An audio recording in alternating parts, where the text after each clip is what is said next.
इसीलिए वो इतना अच्छा खेलते हैं, because full concentration is on the moment.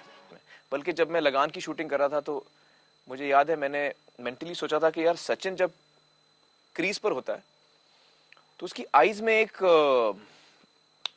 Drive होती है टू विन, उसकी आंखों में वो एक चमक होती है जो मैं लाना चाह रहा था भुवन के कैरेक्टर में जब मैं पिच पे क्लाइमैक्स में क्रिकेट खेल रहा हूँ। तो I remember thinking of that जब मैं शूटिंग कर रहा था फिल्म। आपने लगान की बात की है, ये जो पिक्चर बनी थी क्लोज टू योर हार्ट, आपने एक हल्के से जिक्र किया था कि इसके यश में भी सचिन का थोड़ा सा हाथ है, क्या चीज थी? एक्चुअली सचिन को मैंने एक दिन फोन किया, मुझे उसकी हेल्प चाहिए थी। हम लोग साउंड वर्क कर रहे थे फिल्म की शूटिंग हो गई थी और जब हम साउंड की रिकॉर्डिंग कर रहे थे तो मुझे स्टेडियम की फीलिंग चाहिए थी। तो मैंने सचिन को रिक्वेस्ट किया कि मुझे परमिशन चाहिए कि जो लाइव मैच चल रहा होता है, आई थिंक इंडिया ऑस्ट्रेलिया का मैच था उस वक्त या किसी का मैच था, वनडे मैच था, तो मैंने सचिन को बोला यार आप मुझे परमिशन दिला दो तो मेरे रिकॉर्डिस्ट स्टेडियम में जाके वो जो एक रॉर होता है ना ऑडियंस का, वो मैं रिकॉर्ड करना चाह रहा हूँ। वो आवाज़ स्टेडियम की जो लाखों लोग एक साथ बैठ के मैच देखते हैं और जब वो चुप भी रहते हैं तो भी एक आवाज़ रहती है, एक रंबल होती है स्टेडियम में, तो वो मुझे चाहिए। तो हम लोग फिल्म के अंदर वो इसका इस्तेमाल करेंगे क्योंकि हमारे फिल्म में भी वो एक बहुत सारे लोग मैच देख रहे हैं। तो he got me the permission to do the recording and उसमें हम लोग को दिक्कत एक ही हुई थी, तो बहुत हमको कटिंग करनी पड़ी साउंड की, क्योंकि सचिन जब भी फील्ड पे रहता था तो वो क्राउड उसका नाम लेते रहता था, सचिन सचिन, तो हम लोग की फिल्म में तो नाम रह नहीं सकता तो we had to cut around the crowd shouting his name. Thank you so much for talking to thank you so much. आपण पाहिलं की सचिन एक तगडा प्लेयरच नाही तर एक सच्चा दोस्त सुद्धा आहे. यानंतर आपण इकडे एक ब्रेक घेऊयात, पण ब्रेक नंतर पाहूयात आमचे वन डाऊन बॅट्समन प्रसिद्ध तबलावादक झाकीर हुसेन यांनी सचिनच्या रेकॉर्ड ब्रेक कामगिरीला दिलेली दाद.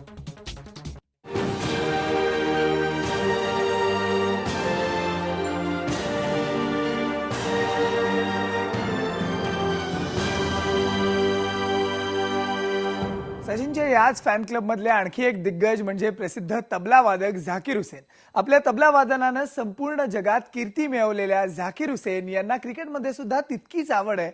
लहानपणी त्यांना क्रिकेटची प्रचंड आवड होती, पण तबला वादनात करिअर करायचं, त्यामुळे झाकीर हुसेन यांना क्रिकेटपासून दूर राहावं लागलं.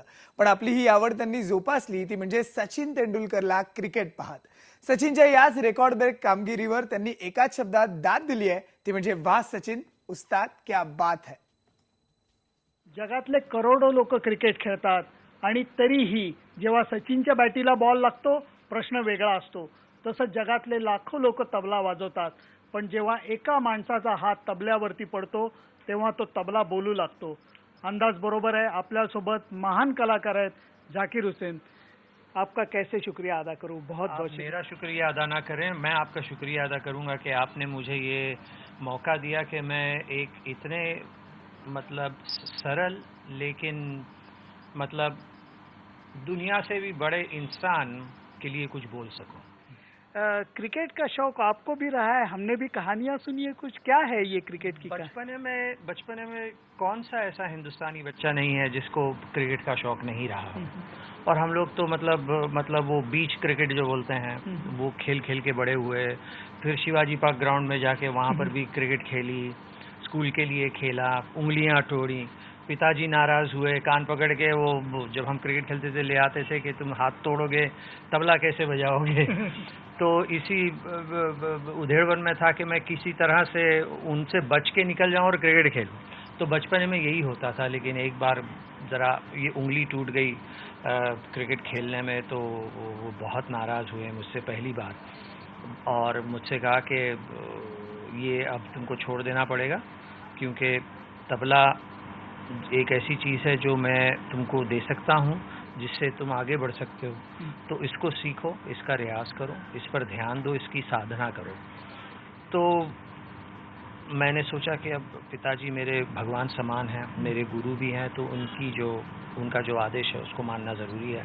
तो वो मैंने किया और मैंने देखा कि मेरे ख्याल से कला में या किसी भी कला में, चाहे वो संगीत की कला हो या चित्र की कला हो या किसी की भी कला हो, उसमें साधना बहुत ज़रूरी है और रियाज बहुत ज़रूरी है। ध्यान, डिसिप्लिन, फोकस, ये जो चीज़ें हैं हम बोलते हैं, ये सबसे ज़्यादा ज़रूरी है। उसी तरह से मुझे लगता है कि अब हम अगर सचिन भाई के बारे में बोलेंगे तो वैसी ही साधना, वैसा ही डिसिप्लिन, वैसा ही मतलब फोकस जो उनका अपने आर्ट में है। मैं क्रिकेट, उनका जो काम है वो भी एक आर्ट है। मतलब आदमी सोच नहीं सकता कि जब हम किसी गुरु को सुनते हैं तो वो तबले में जब तिहाई बन के आते हैं और इतनी सी जगह में से वो मात्रा को निकाल के सम पे जब डालते हैं, तो उसी तरह से जब हम देखते हैं कि एक इतना वेट किया और ज़रा सा उसको टच दे दिया और वो थर्ड मैन से निकल के बाउंड्री पे पहुंच गया, या इतना वेट किया कि यहाँ आया और उसको ऊपर से निकाल दिया गली के ऊपर से। मतलब ये मात्रे की बात है कि इतनी सी जगह में क्या करना है। ये एक उस्ताद और एक गुरु का ही काम है और किसी का नहीं है। और वो गुरु मतलब उस काम को अच्छी तरह से ऊपर से, नीचे से, साइड से, अंदर से समझ के और अपना बना के उसको करे तो बात बनती है। एक सितार वादक हमारे पुराने गुरु उस्ताद विलायत खान साहब, तो लोग कहते थे कि सितार ने उनको गुरु मान लिया, सितार ने उनको गुरु मान लिया। उन्होंने ऐसा उस पर रियाज किया, ऐसी उस पर साधना की है और ऐसा उसके ऊपर अपना ध्यान दिया कि सितार भी उनके सामने झुक गया कि आप मुझे बजा सकते हैं। उसी तरह से अगर हम सोचें कि अगर बल्लेबाजी है और उसका अगर कोई प्रोग्राम हो रहा है स्टेज पर, तो उसको प्रोग्राम को कौन परफॉर्म कर सकता है? कौन सा ऐसा आर्टिस्ट है जिसको हम सुनने देखने जा सकते हैं क्रिकेट में? तो उसी तरह से क्रिकेट ने जिसको अपना गुरु मान लिया वो है सचिन। तो मैं चाहे कितना भी रियाज कर लूं और बजा लूं, लेकिन अगर गुरु का आशीर्वाद नहीं है तो उसका जो असर पड़ता है वो नहीं पड़ेगा। उसी तरह से सचिन भाई के ऊपर भी गुरु का आशीर्वाद है और बचपने से रहा है कि जा तू जहां भी जाएगा और जहां भी खेल के मैदान में उतरेगा विजय।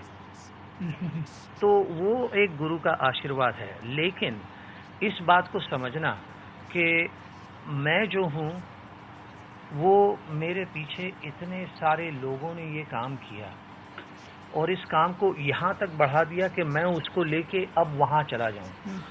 तो मैं 5000 बल्लेबाजों के कांधे पे चढ़ के मैं इस आसमान पे पहुंचा हूं। मैं अकेला ही इतना बड़ा नहीं बन गया।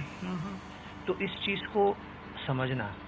और मैं जब बजाने बैठता हूं तो मुझे मालूम है कि मेरे पीछे 5000 तबला वादकों ने जो तबले पे की चर्चा की है, जो उसकी साधना की है, जो उसके ऊपर ध्यान देके चीजों को निकाला है, उसका जो निचोड़ मुझे उन्होंने दिया है, वो उनके आशीर्वाद का और निचोड़ का असर है जो मैं यहाँ पहुंचा।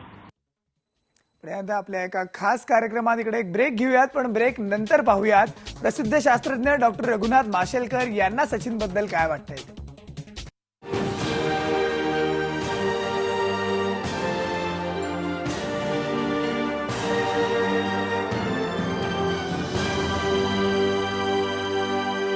मी क्रिकेट आणि सचिन या आमच्या खास कार्यक्रमातले आमचे पुढचे बॅट्समन आहेत ते म्हणजे प्रसिद्ध शास्त्रज्ञ डॉक्टर रघुनाथ माशेलकर। जगात आज भारताचं एक वेगळं स्थान आहे, पण यात सुद्धा भारताची एक खास ओळख आहे आणि ती म्हणजे सचिन तेंडुलकर। त्याच्या बॅटिंगने आज एक वेगळी उंची गाठली आहे, अशा शब्दात डॉक्टर माशेलकर यांनी सचिनचं कौतुक केलं। आज माझ्याबरोबर असेच एक महान व्यक्ती आहे। ती महान व्यक्ती म्हणजे एक मोठे ते शास्त्रज्ञ आहेत। सर्व प्रकारचे मान सन्मान अक्षरशः त्यांच्यावरती वर्षावले गेलेले आहेत, परंतु त्यांची खरी एक वेगळी ओळख मी करून देतो की तुमच्या माझ्याप्रमाणे त्यांचाही ब्लड ग्रुप C+ आहे। C+ म्हणजे क्रिकेट प्लस। तुम्हीच बघा, रघुनाथ माशेलकर सर आपल्या सोबत आहेत। सर खूप खूप धन्यवाद। हा जो सण आपण साजरा करतोय, सचिनच्या यशाचा सण, मला तुमच्याशी अशा करता बोलावंसं वाटलं की तुम्हाला ही क्रिकेटची खूप आवड नाही का? प्रचंड आवड, म्हणजे अगदी लहानपणापासून ब्रेमॉन स्टेडियमला मला अजून आठवतं, सकाळी जाऊन त्या रांगेत उभं राहून ते तिकीट काढून ईस्टँडमध्ये मी मॅचेस पाहिलेल्या आहेत. आणि आतापर्यंत म्हणजे कुठेही जरी मी असलो तरी काम सोडून सचिन खेळायला लागला की ते जायचं आणि तिथे बसायचं. त्यावेळी लोकांना कळतं की हा ग्रस्त आता दुसरं काही काम करणार नाही. प्रचंड म्हणजे क्रिकेट प्रेम, सचिन प्रेम, त्याला वेळ म्हटलं तरी हरकत नाही. फार सुंदर वेळ आहे हे. मला एक गोष्ट अशी विचारायची वाटते की नुकतंच महाराष्ट्राच्या 1 मेला महाराष्ट्राच्या यशाचं 50वं वर्ष साजरं केलं गेलं. खूप मोठे मोठे समारंभ झाले सर. जे 2 खरे मोठे समारंभ झाले, एक दिल्लीत झाला, एक मुंबईत झाला. 2 व्यक्ती कॉमन होत्या. एक होते सर माशेलकर सर, दुसरा होता सचिन तेंडुलकर. काय हे नातं आहे? मला कल्पना नाही, पण खरंच म्हणजे मला इतका आनंद झाला त्यावेळी, कारण सचिनलाही मी